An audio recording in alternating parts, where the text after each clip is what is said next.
வண்டி எடு ராஜு.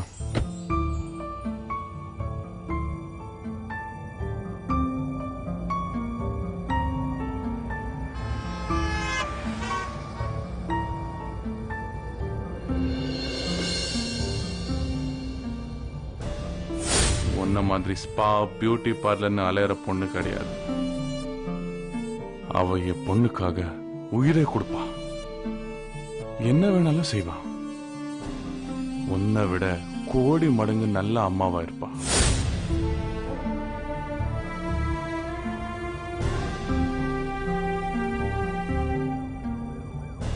ராஜு சார், நீ தண்ணி அடிச்சிருக்கியா? என்ன சார்?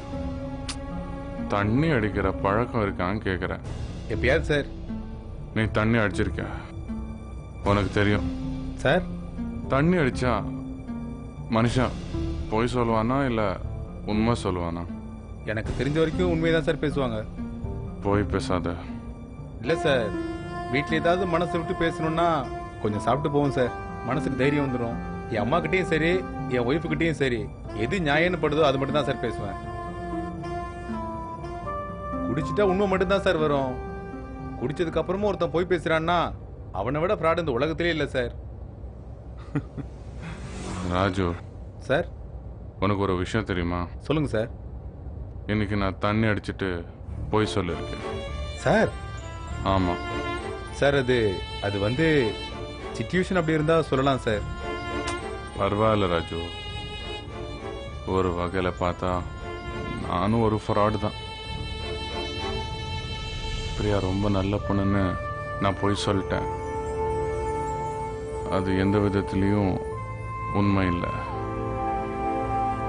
ஆனா ஒண்ணு ராஜு, நான் என் பொண்ணை திருப்பி என் வீட்டுக்கு கூட்டிட்டு வரேன்னு நான் சத்தியம் பண்ணி சொல்லியிருக்கேன்.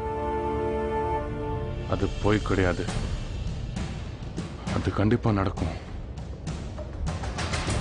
கண்டிப்பா நடக்கும்.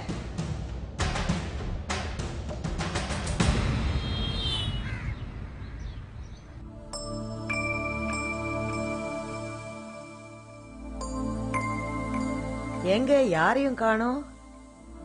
வாசக்கதவு வேற திறந்து கிடக்கு. என்னம்மா, யார பாக்குற? நீ இப்பதான் எழுந்து வரியா? நானாச்சும் எழுந்துச்சிட்டேன், இன்னும் யாரும் எழுந்திருக்கவே இல்ல. நீங்க எங்க போயிட்டு வரீங்க? இல்லதானோ, நிச்சயதார்த்த ஏற்பாடு விஷயமா உன்னி சார்ட்ட டிஸ்கஸ் பண்ணிட்டு வரேன். எல்லாமே அவங்க இஷ்டம் ஆனதுக்கு அப்புறம் நாம எதுக்கு குஷ்டப்படணும்? வா. திருத்தாத, நீங்க சொல்லுங்க. அதுக்காக அப்படியே விட்டுற முடியுமா?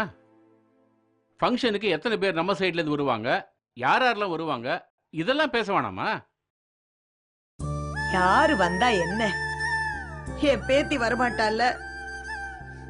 தானோ, காலையிலேயே ஏன் ஆரம்பிக்கிற? நல்லது நடக்கும்போது சந்தோஷமா இருமா. என்னத்த சந்தோஷமா இருக்கிறது? பூஜா வந்த ராட்சசி கிட்ட விட்டுட்டு நாம எப்படிங்க சந்தோஷமா இருக்க முடியும்?